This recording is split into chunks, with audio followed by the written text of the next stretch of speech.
Moi, je suis anorexique, ouais.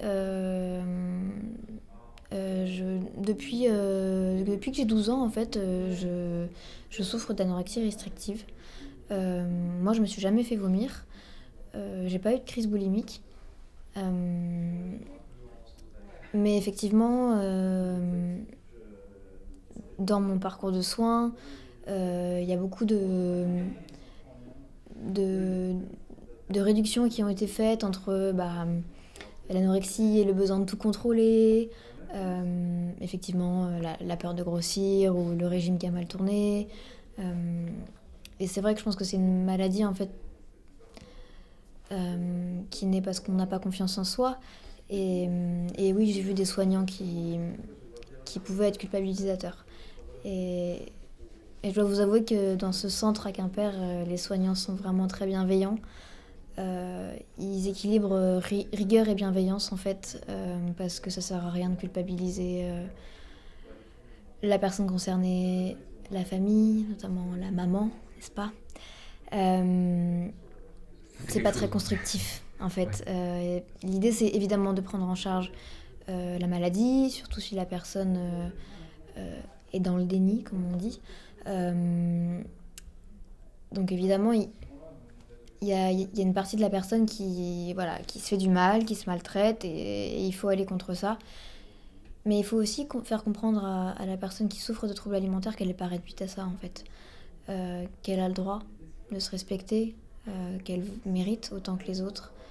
Euh, Alimenter sa confiance en elle, son estime de soi, et, euh, et comprendre qu'elle ne fait pas un caprice, euh, ce qui ne l'empêche pas d'être actrice, mais qu'il y a une part qui est plus fort que soi. Euh, et c'est ça qui est dur aussi, c'est qu'on est très lucide souvent sur le mal qu'on se fait. Et, euh, et en même temps, c'est plus fort que nous, parce que parce qu'on s'autorise pas en fait. Et c'est une maladie pleine de paradoxes parce que, vous voyez, moi, donc je souffre d'anorexie sévère. Euh, j'ai été hospitalisée pour le jour de mon anniversaire. J'ai été sauvée par les personnes qui travaillent ici. Et j'ai peur de mourir depuis toujours, depuis que j'ai cette maladie en fait, j'ai peur de mourir de cette maladie. Et en même temps, je fais tout pour. C'est triste, hein, mais c'est une maladie pleine de paradoxes. Euh, c'est, je change avec des amis qui sont également concernés et qui sont tiraillés par ce- cette lucidité et à la fois ce quotidien où on est enraciné dans ne pas s'autoriser en fait. Ça va plus loin que l'alimentation. Moi, c'est né d'une peur en fait. Je me suis mise à avoir peur de plein de choses. Peur, peur de l'imprévu, peur de la nourriture, mais je pense que c'est l'arbre qui cache la forêt. Peur des microbes. J'ai eu des tocs au même moment que mon trouble alimentaire. Donc c'est dur de voir en fait la forêt derrière l'arbre de la peur de grossir ou c'est dur de comprendre pourquoi on se respecte pas en fait. Et donc voilà, c'est pas la peine de culpabiliser les personnes qui sont concernées, ni de considérer qu'elles font exprès, qu'il suffit de manger. Oui, on aimerait bien que ce soit aussi simple que ça, mais Justement, vous, le mal dont vous dites souffrir, enfin dont vous souffrez, comment le décrire? Vous dites que c'est pas que l'alimentation, mais ça se manifeste comment au quotidien? euh, alors, moi, quand j'ai dit ce que je vais vous dire, j'ai eu beaucoup de rictus assez déplaisants de la part des thérapeutes parce que il se trouve que mon quotidien est beaucoup centré sur l'alimentation parce que je suis passionnée par les enjeux d'alimentation. En fait, je collectionne les recettes depuis que je suis petite. Dans les magazines, je découpais les magazines pour enfants, je découpais les recettes. Donc en fait, mon quotidien est, est très intéressé par tous les enjeux d'alimentation en termes d'écologie, de justice sociale. Euh, mais au-delà de l'alimentation, Je vais pas m'autoriser à me reposer, par exemple. Alors, avec la pathologie, j'ai énormément de mal à dormir. Mais dans la journée, c'est pas que de l'hyperactivité, parce que moi, j'aime pas le sport, mais je vais pas m'autoriser à me poser, en fait. Euh, à me reposer. Ça, je me l'autorise pas. Et c'est un peu comme si on fonctionnait en quota. On a le droit à un quota de repos. Alors moi, j'ai jamais compté les calories et ne tombez jamais là-dedans. C'est vraiment, ne commencez pas à compter les calories. Je réalise la chance que j'ai de pas compter les calories. Donc c'est des quotas assez abstraits, mais voilà, je vais m'autoriser des quotas de repos, je vais m'imposer des quotas de sortie, de balade, parce que moi, voilà, mon activité consiste à marcher. Mais aussi, je vais avoir un quota de chocolat. Euh, j'ai beaucoup de mal à m'autoriser à dire ce que je pense aussi. J'ai pas du tout confiance en mes arguments, en fait. Et ouais, je m'autorise pas à donner mon avis, je me sens pas légitime. Et vous voyez, au bout de 15 ans, je me suis... J'ai osé, en fait, rendre public mon vécu des troubles alimentaires pour que ça soit utile aux autres et que ça épargne des gens. Et je dois vous avouer que les jours précédents la journée des troubles alimentaires, qui est aujourd'hui, ça a soulevé plein d'émotions chez moi. Et aujourd'hui, j'ai donc fait un post sur mon compte, qu'on se le dise. Et je me suis fait descendre par un hater, je pense qu'on appelle ça. Quelqu'un qui est juste là pour ça. Qui a pointé tout ce que je faisais de mal, tout ce que... Alors que j'essaye de mettre beaucoup de nuances, d'humour, de bienveillance dans mes propos. Et quand cette personne m'a envoyé ces arguments aussi blessants en me disant que je voyais que ce qui allait mal, que je voulais que les autres pensent comme moi, je me suis dit que c'était moi qui était en tort en fait. Je me suis dit que mes arguments n'étaient pas les bons, que je m'étais mal exprimée. Je suis trop fragile pour ce monde en fait. Donc voilà, c'est s'autoriser aussi bien le chocolat que les propos en fait. C'est voilà. Et ne pas donner d'importance à des avis qui n'en méritent pas. Bah, je vous avoue que quand on n'a pas confiance en soi, on est atteint. Euh, mais heureusement pour cette personne et pour les personnes que je vais blesser en disant ce qui m'a blessée, j'ai très peu de visibilité. Donc comme ça, peu de gens seront blessés. Mais ouais, c'est appuyer là où ça fait mal et parce qu'on se sent déjà pas très légitime en fait à exister. Donc ça va bien au-delà de l'alimentation, ouais.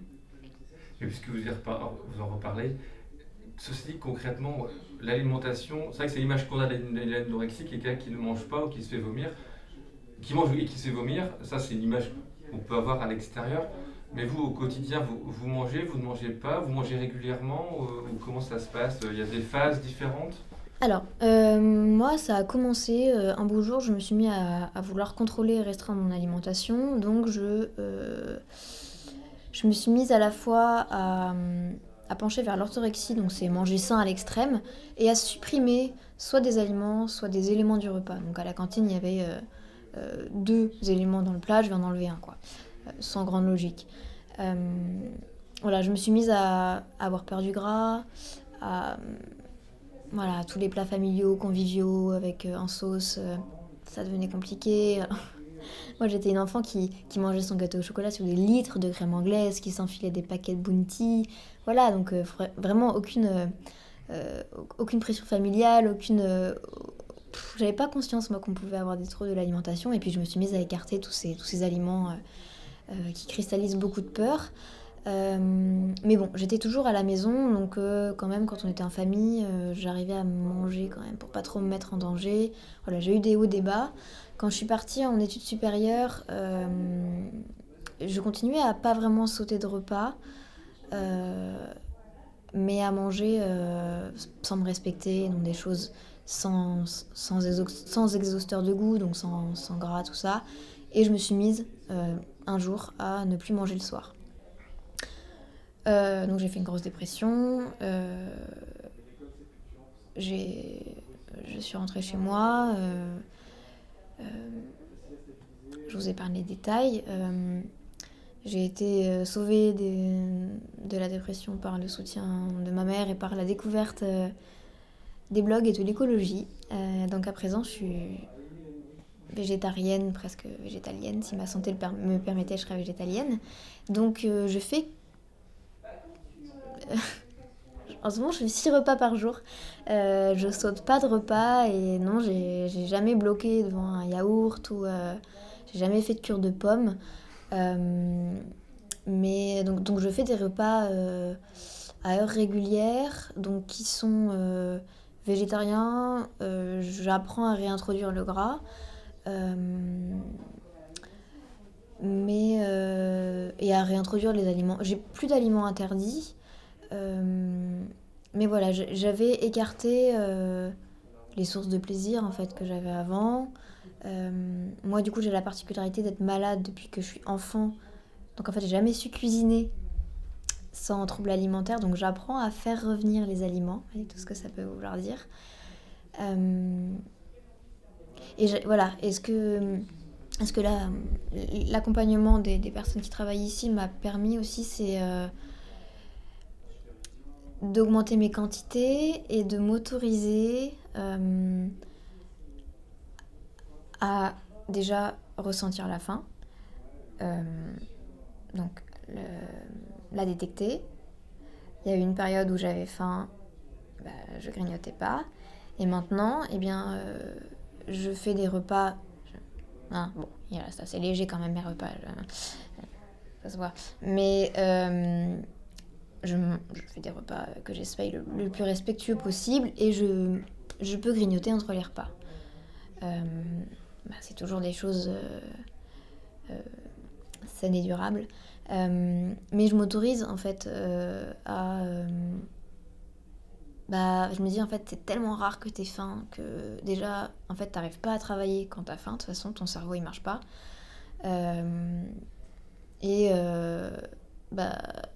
Parce que en fait l'anorexie s'accompagne aussi les troubles alimentaires s'accompagnent de troubles digestifs. Donc j'ai souvent mal au ventre.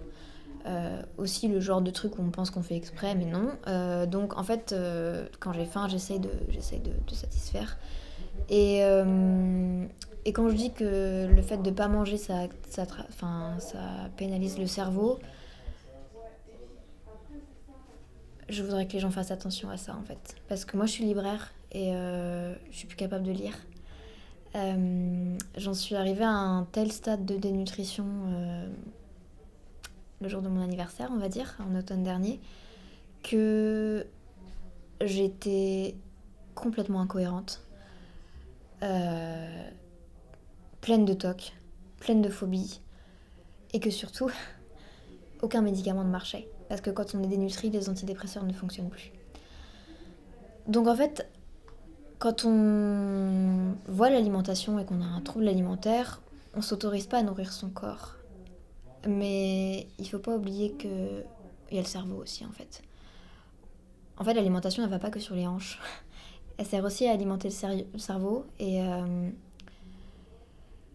fait, moi, ça fait 15 ans que je vis un sous-régime.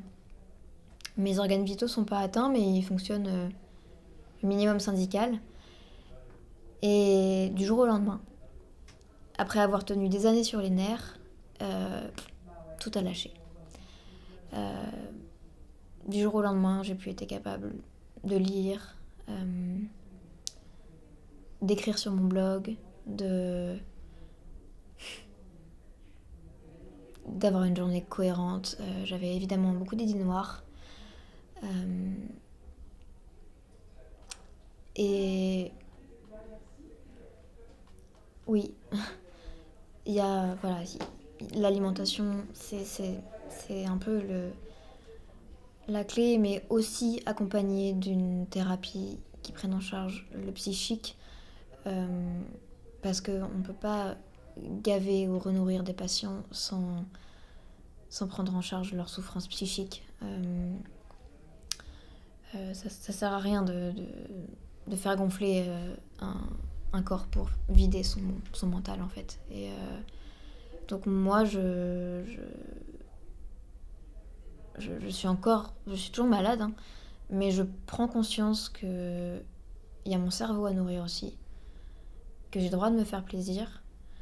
Et je suis aidée par une équipe pluridisciplinaire. Donc il y a ce centre ici avec mon psychiatre, ma nutritionniste, mais je fais aussi une thérapie cognitivo-comportementale à côté.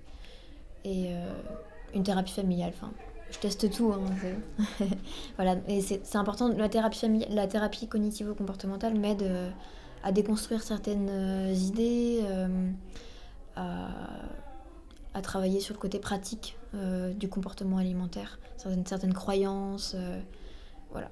Et voilà, c'est très intéressant d'ailleurs sur le compte de la Fédération des troubles alimentaires, là, tout sur le TCA. Il y avait justement un entretien avec un médecin qui parlait de l'importance des thérapies cognitivo-comportementales sur les troubles alimentaires. Mm.